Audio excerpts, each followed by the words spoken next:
네, 오늘 노무현 전 대통령 서거 11주기를 맞아 여야 주요 인사들이 추도식에 총집결했습니다.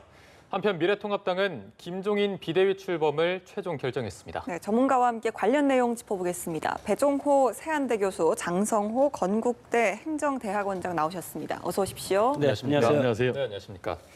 자, 오늘 경남 봉하마을에서 고 노무현 전 대통령 서거 11주기 추도식이 열렸습니다. 코로나19로 인해서 규모가 다소 축소가 돼서 진행이 됐는데요. 이해찬 민주당 대표의 추모사를 보면 시민의 힘이 포스트 노무현 시대를 열었다면서도 아직 갈 길이 멀다 이렇게 강조했습니다. 이 발언 어떻게 보고 계십니까? 지금 이해찬 대표는 앞으로 계속해서 개혁을 강력하게 추진해야 된다. 이렇게 판단하고 있는 것으로 보입니다. 네. 지금 이해찬 대표가 추모 1주기 때 대표 추모사를 했고 이번에 또 10년 만에 추모사를 했거든요. 네. 그럼 이제 1주기 때 추모사는 부활을 우리가 반드시 준비하겠다. 노무현 전 대통령이 꿈꾸고 열망했던 그런 세상 만들겠고 당신의 부활을 준비하겠다라고 했는데 이번 추모사에서는 이제 여러 가지 성과들을 얘기를 했어요.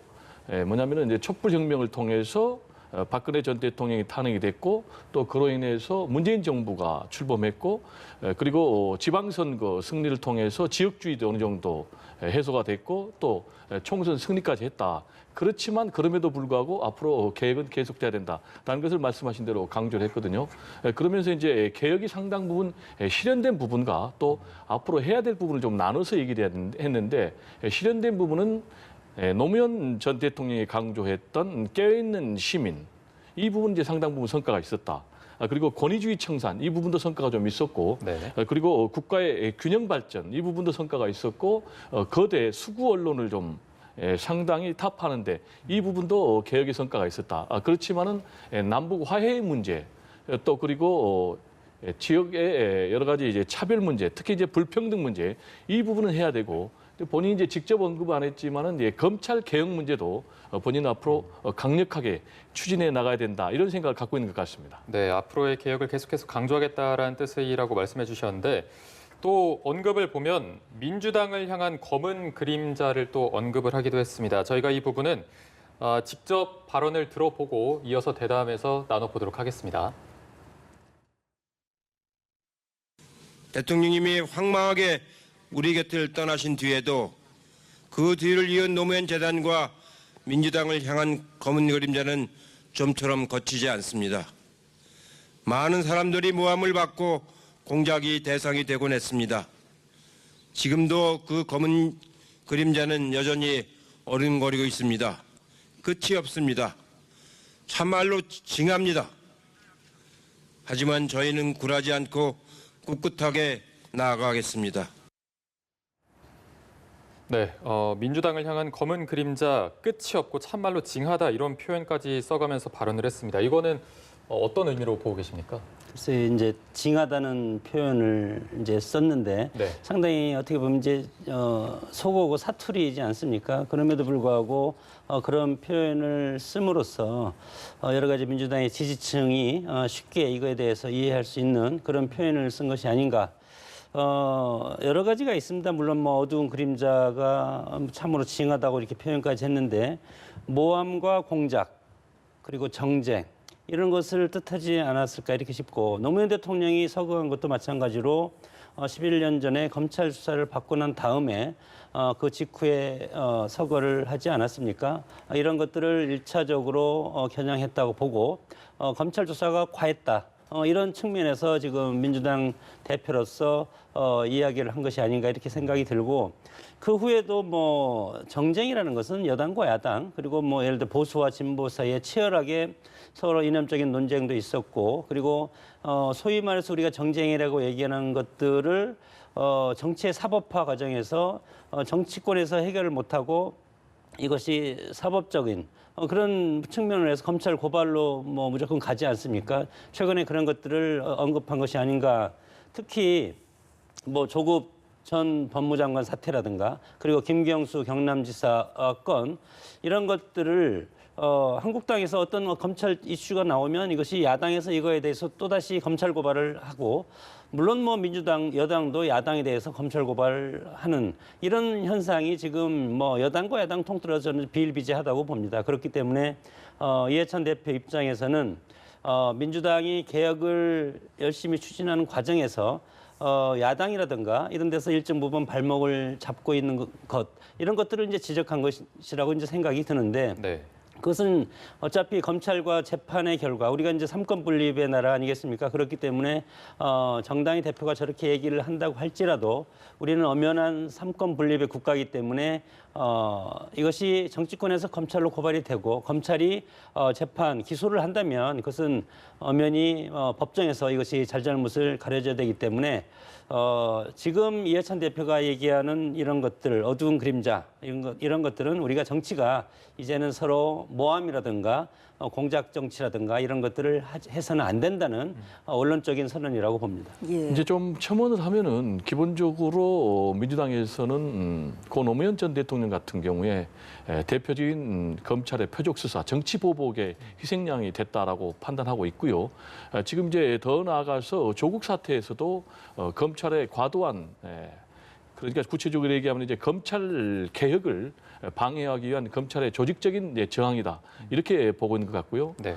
그리고 청와대 참모들에 대해서 총선 직전에 무더기로 기소를 했지 않습니까? 이런 부분 그리고 또 한명숙 전 총리가 징역 2년의 만기 출소했지만 이 부분도 굉장히 검찰에 의한 그리고 전 정권에 의한 정치적인 어떤 표적 수사였다라고 이제 판단을 하고 있는 것 같습니다. 그리고 또 최근에 이제 윤미향 당선인에 대해서도 윤미향 당선인의 뭐 일탈이 어느 정도 있었다 할지라도 그 윤미향 당선인이 30년 동안 전 인생을 바쳐서 노력해온 위안부 활동 이런 것 부분까지도 폄훼하고 역사를 왜곡하려는 이런 시도들을 통틀어서 이런 자리를 빌어서 얘기한 것이 아닌가 이렇게 생각이 됩니다. 예, 네. 오늘 추도식 같은 경우는 좀 소규모로 진행이 됐습니다만 그래도 좀 참석자들 중에서 좀 주목되는 면면들이 있습니다. 일단 민주당 21대 당선인 전원이 또 묘역을 참배를 하고요. 야권에서 특히 이 주호영 통합당 원내대표가 참석을 해서 눈길을 끌었습니다.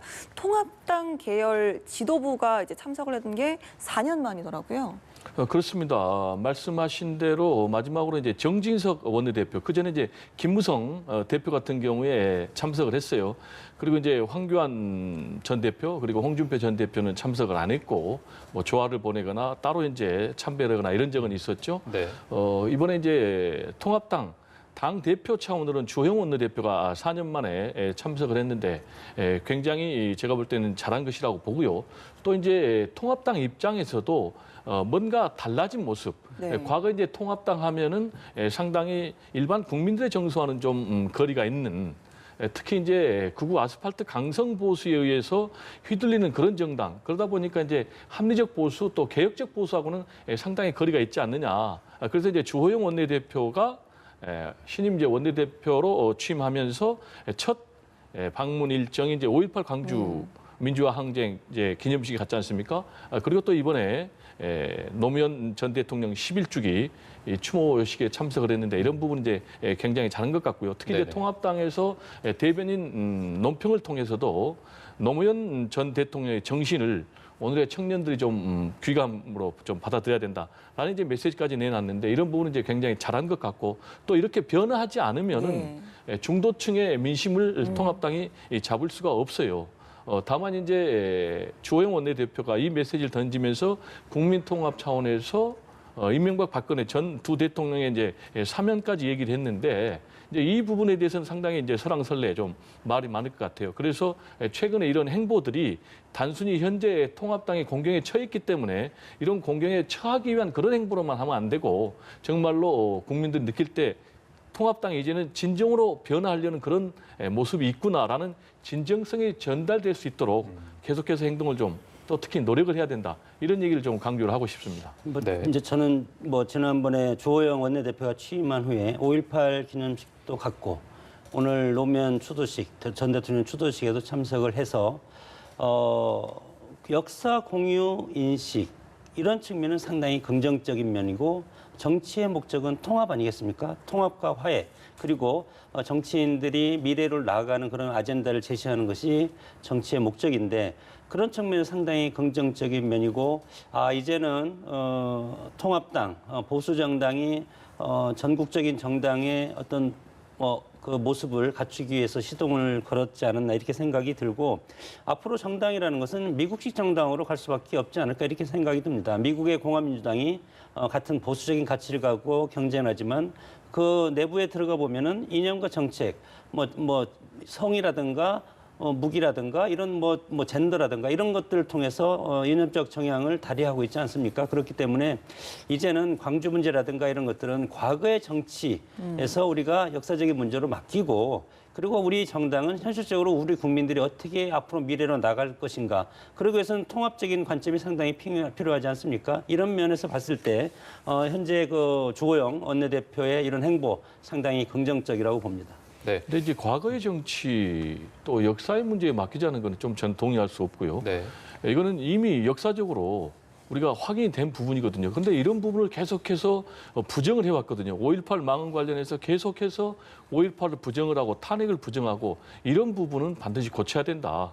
그리고 이미 역사적으로 모두가 일치된 그런 부분은 통합당도 보수도 인식을 함께 해야만이 건강한 보수로 평가받지 않겠는가 이런 생각입니다. 네. 그러니까 이제 그 예를 들어서 뭐 김대중 대통령이라든가 노무현 대통령이라든가 어떤 사람의 어떤 생각, 그 지도자지만 그런 것보다도 그 시대 정신과 같이 가는 그런 역사를 저는 공유하자는 거지.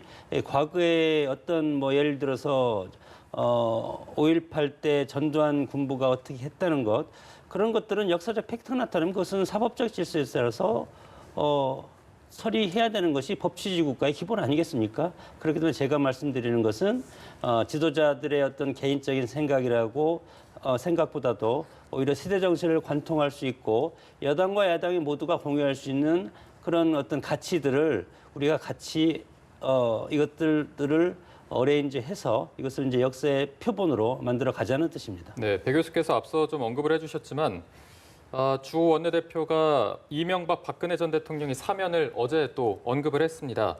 이에 김두관 의원은 황당한 주장이다 이렇게 반박을 하고 있는데 이 발언, 이 논란 지금 어떻게 보고 계십니까?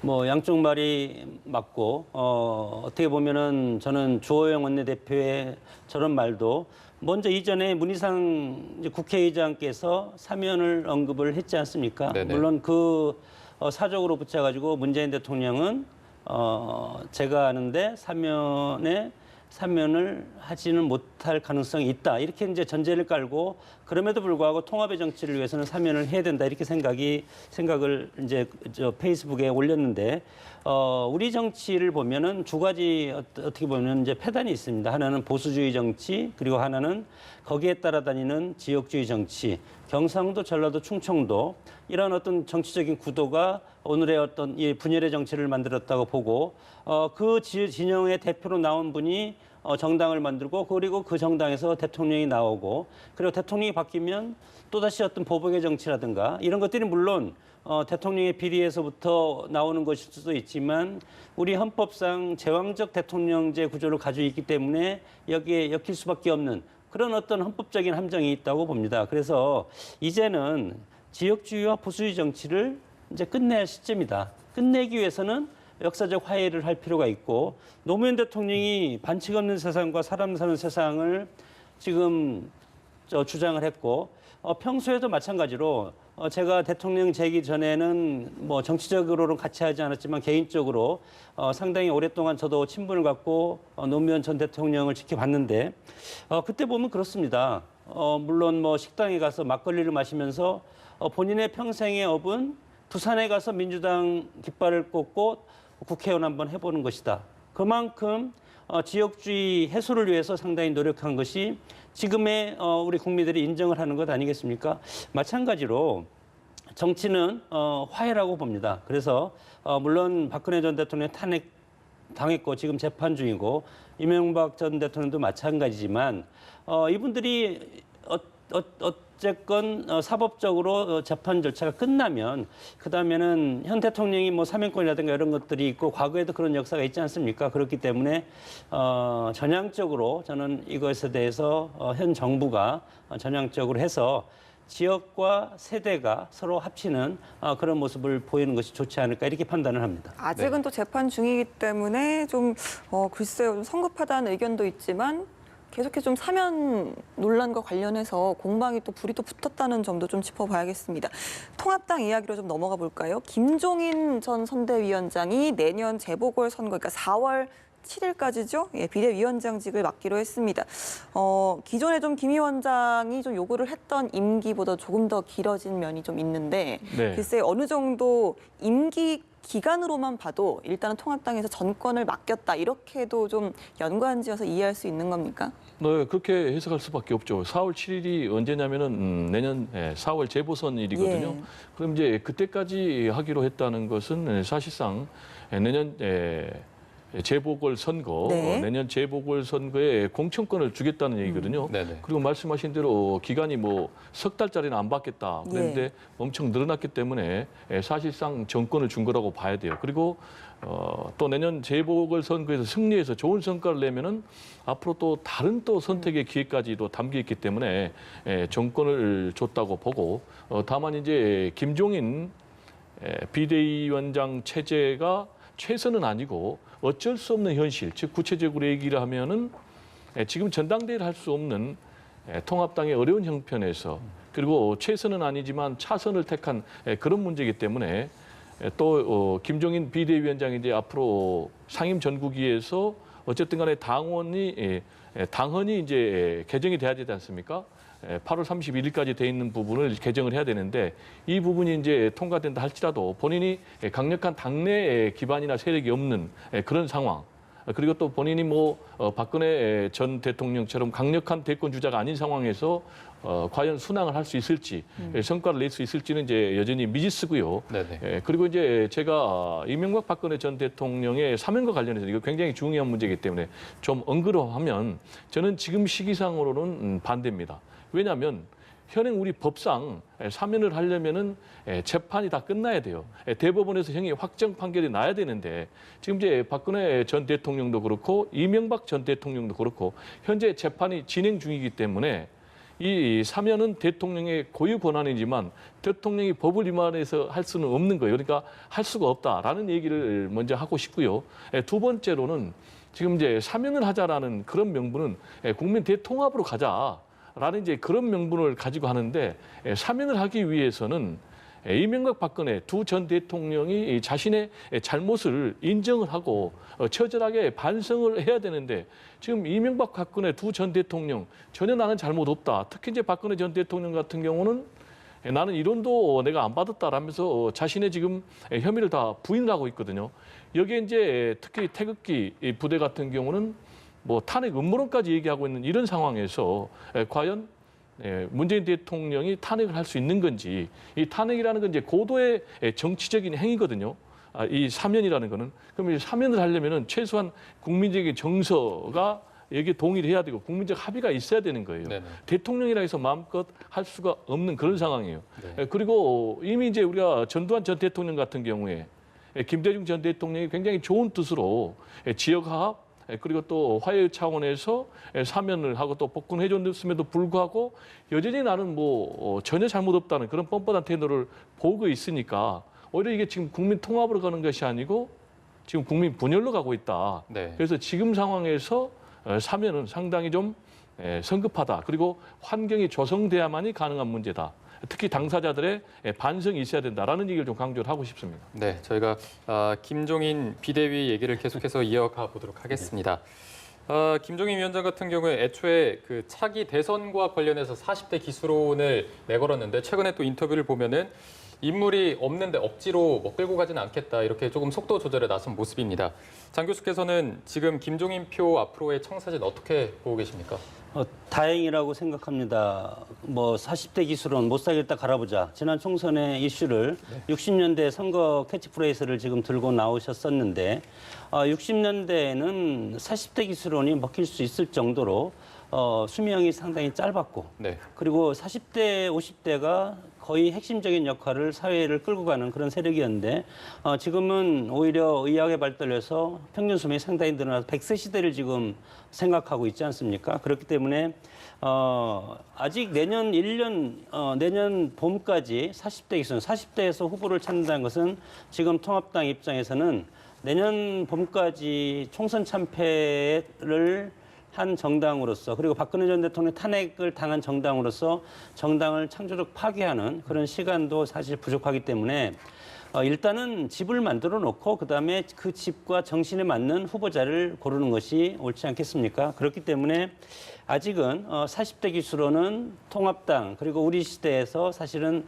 아직은 시기상조가 아닌가 이렇게 생각이 들고 이렇게 봤을 때 연령에 얽매일 필요는 없다. 그래서 지금 통합당의 위치가 뭡니까?